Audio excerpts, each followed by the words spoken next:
This house is incredible, valued at $1.5 million. But can we really afford it? You mentioned your dad helping with the down payment. Even so, it's too expensive. There's a limit, you know? While discussing a new home with my husband, he suggested an ultra-luxurious property costing over $1.5 million. My father agreed to help, but I was shocked by my husband's audacity. Somehow, we decided on a property to view, which was even more fantastic than its price. It has a large garden, perfect for barbecues. Wow, that's incredible. I'll go check out the garden. Ah, then I'll wait. It's this way. The moment my husband stepped out to the garden, I was pulled into another room by the real estate agent. As soon as we entered, the agent closed the door with a bang and immediately locked it. Confused and scared with my husband outside, I began to tremble with fear. I'm sorry for being so rude, but there's something I need to tell you. You should run away from your husband right now. His unexpected statement left me speechless, but the shocking truth he revealed next made my face turn pale. At the same time, I vowed to divorce such a husband.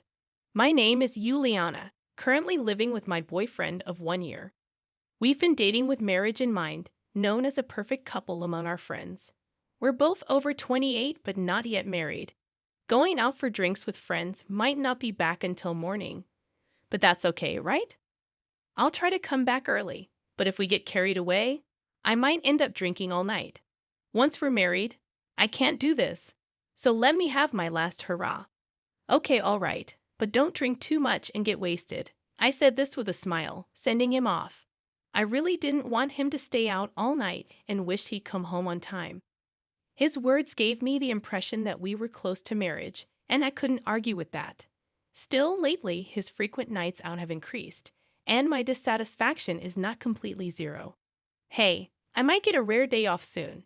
How about we go out this coming Monday?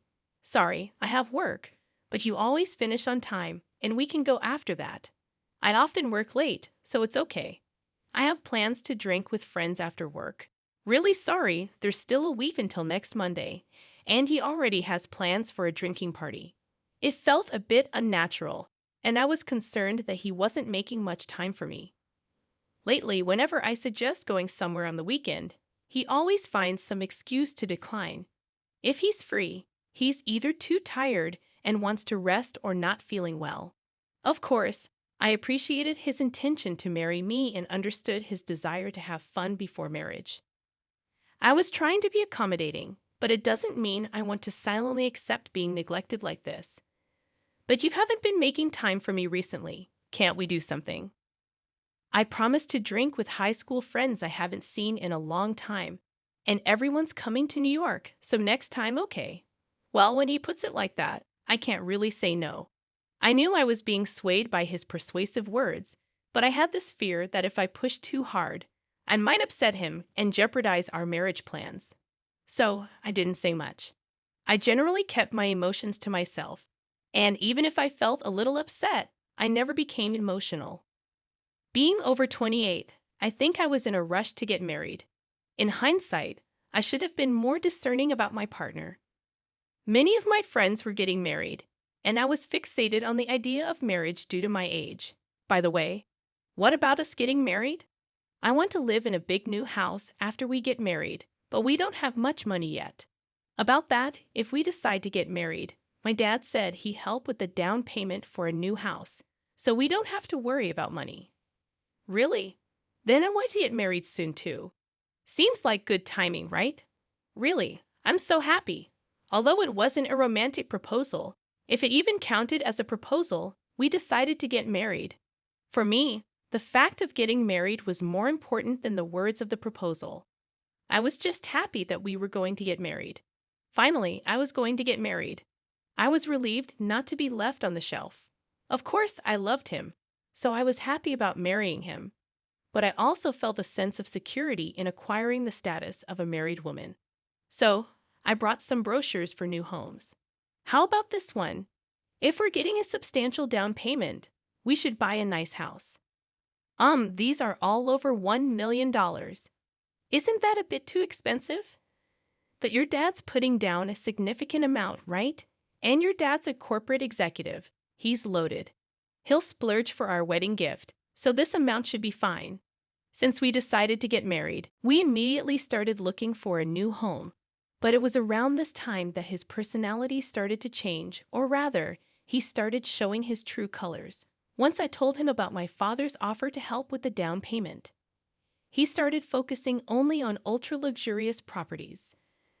I understand the desire for a big house, especially considering our future children. We both have stable jobs, so managing a substantial payment is possible. However, it seems a bit presumptuous. It's too audacious to ask my father for such a significant amount.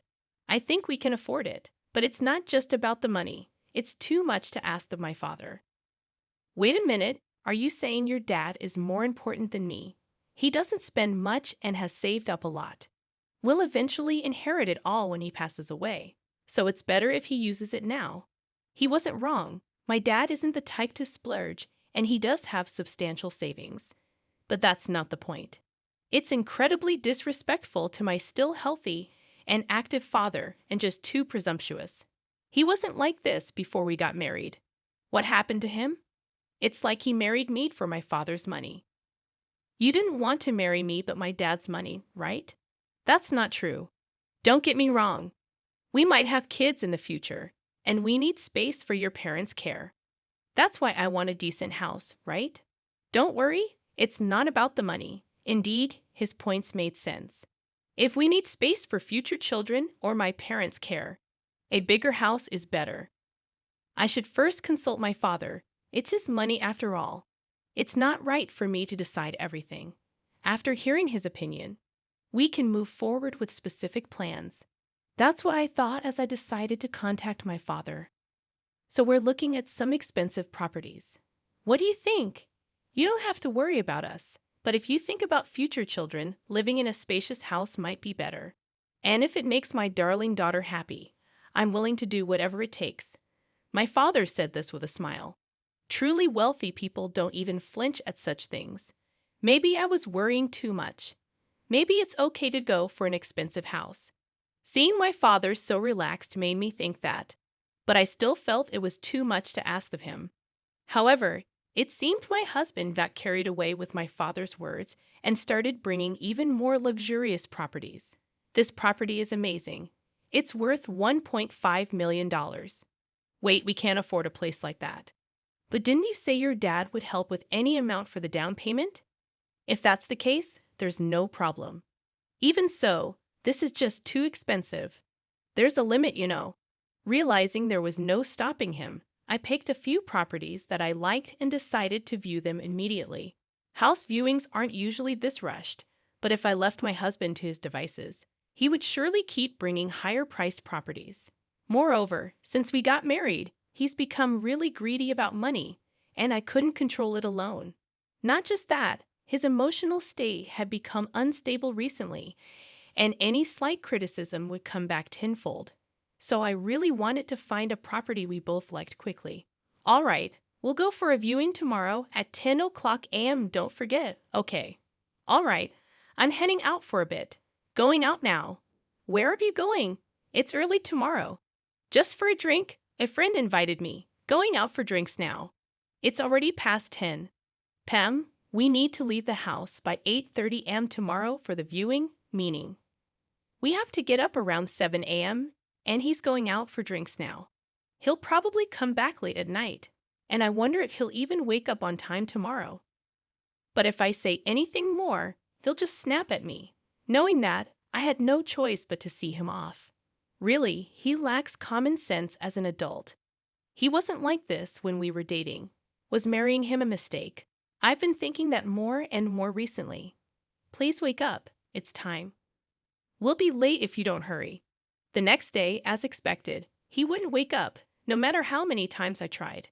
When he finally did, he was in a foul mood. I don't know what time he came back last night, but he still smells of alcohol. He can't drive in this state. I don't have a license, so we have to take the train. This throws off all our plans, the worst start to our day of viewings. Wow, this is incredibly beautiful. As expected of a luxury home, it's on another level. My husband and I were both in a foul mood up until we got here, hardly exchanging any words.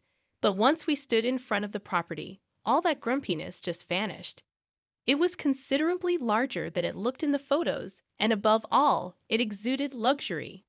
We had only seen the exterior, but it seemed like a really good property. I felt that deep down, the real estate agent was already waiting for us, but they've been rather curt since a while ago. It was such a great property, yet I wondered if this is how high-end real estate agents act. But there was no point in complaining to the agent. We decided to go inside for a viewing, thinking that if we liked this house, we would settle on it. This comes with a large garden where you can enjoy things like barbecues. Wow, that's amazing. I'm going to go check out the garden too. Ah, then I'll wait. This way. As soon as my husband stepped out into the garden, the real estate agent pulled me by the arm into another room. As soon as we entered, they slammed the door shut and immediately locked it. Wait a minute, what's going on? It's unbelievable to do this when I came to see the house with my husband. But the fact that they brought me to this separated room and even locked the door, as I realized this, a wave of fear surged through me and I started to tremble. I was so scared, I felt like crying. But the agent put their index finger to his lips, gesturing for me to be quiet. Even though I was too terrified to speak, I'm sorry for being so rude. However, I need to tell you something. Your husband, you need to run away from him now. Run away. What is this person talking about? Could this be some new kind of pickup line? Regardless, my fear only grew. Although I had calmed down a bit, I considered calling out loudly for my husband's help. But before I could do anything, the agent continued. Actually, I have a friend who runs a bar on the Las Vegas Strip. I introduced them to this real estate, and that's how we're connected. But recently, they came to me with a problem. It's about illegal drug trafficking. There are people using my friend's bar as a place for these transactions. Yesterday, we caught someone, and it was your husband. I was so shocked. I had to ask again, my husband dealing in illegal drugs? That's impossible. It just can't be. He has a normal job. He's not the type to get involved in crime. But I couldn't deny that there were some signs. Ever since we decided to get married, he's become excessively greedy about money. Lately, he's always been restless, and suddenly he started carrying 2 cell phones, one for work and one for personal use.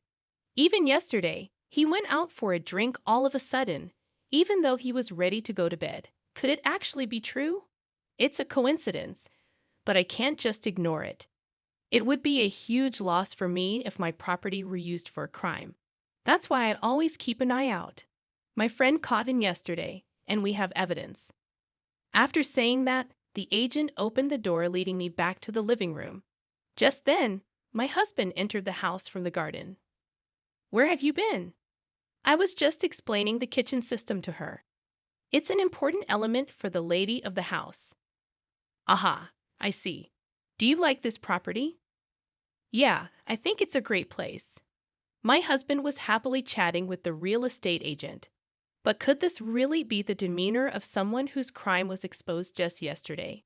He seemed in high spirits, not looking down or scared at all.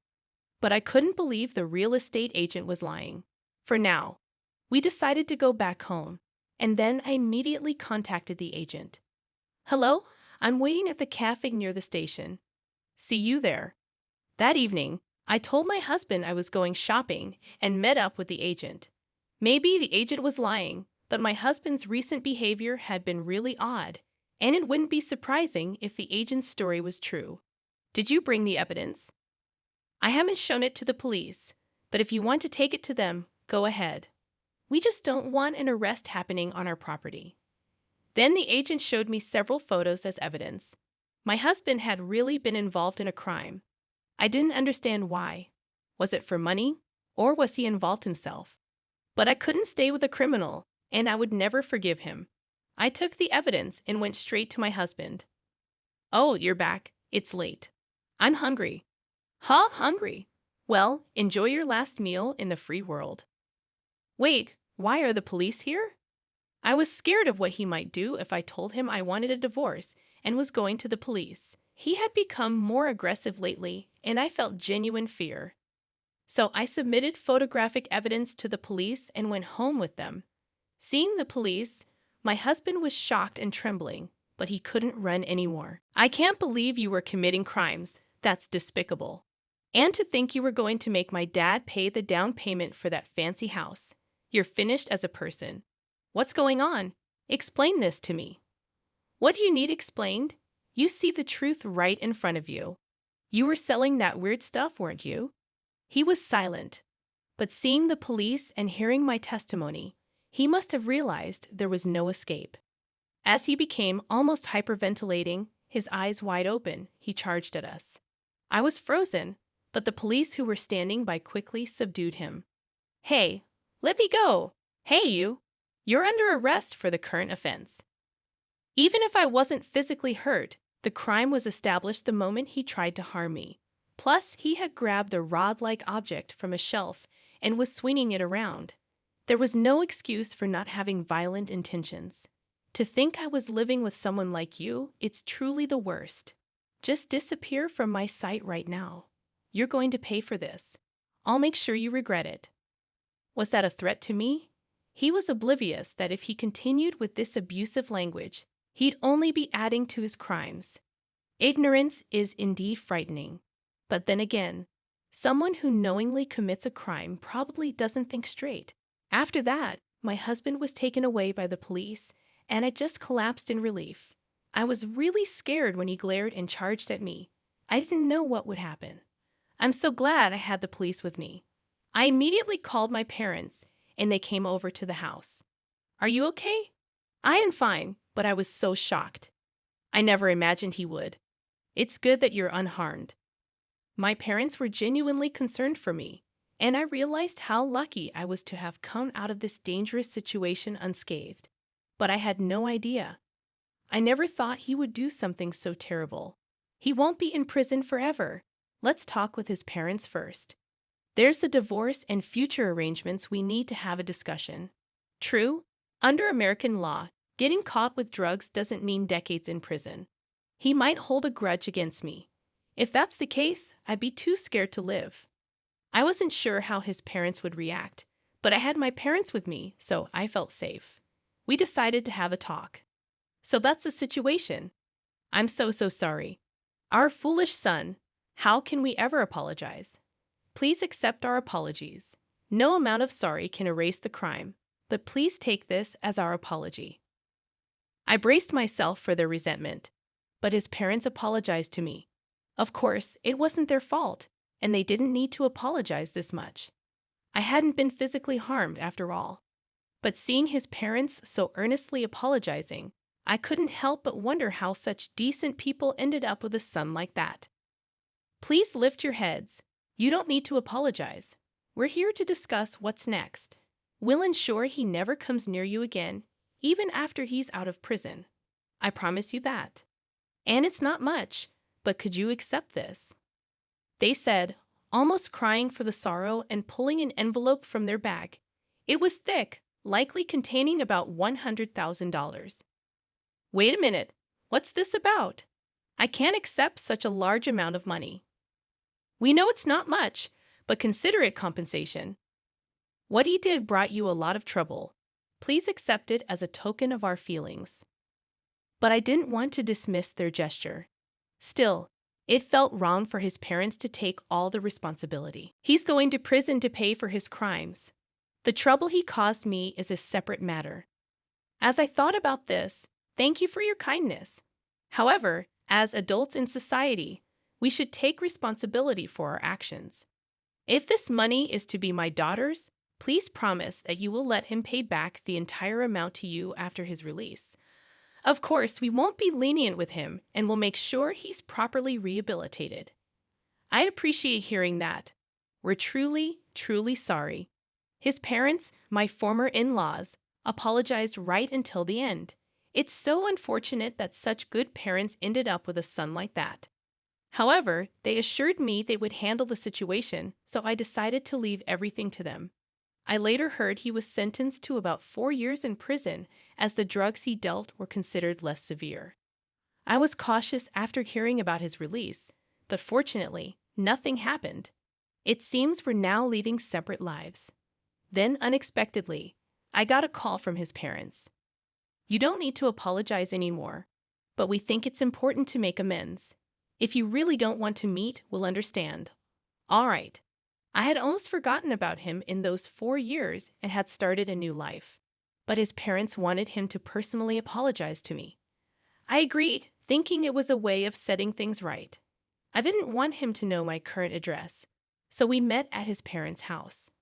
It's been a long time. I'm truly, truly sorry. He had lost weight and aged about 10 years in those 4 years. Life in prison must have been hard, but he brought it upon himself. Seeing him kneeling without hesitation, I could tell he had changed or at least reflected on his actions. But that doesn't change anything for me. I have my own life, and there's no way I'd reach out to him again. Now you need to pay back your parents and atone for what you've done. When I said this, he just nodded, looking downcast. I haven't been in touch with him since, and I don't know what he's doing now. But I still talk to his parents regularly. They told me he's now working at a construction company and is being very diligent. His salary is managed by his parents. Whether he's truly repentant or not, I'll have to wait and see.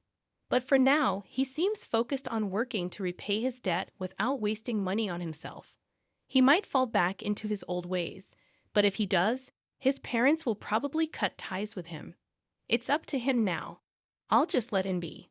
All right, everyone's ready. Let's go. Yeah, by the way, I've since remarried and now live happily with my husband.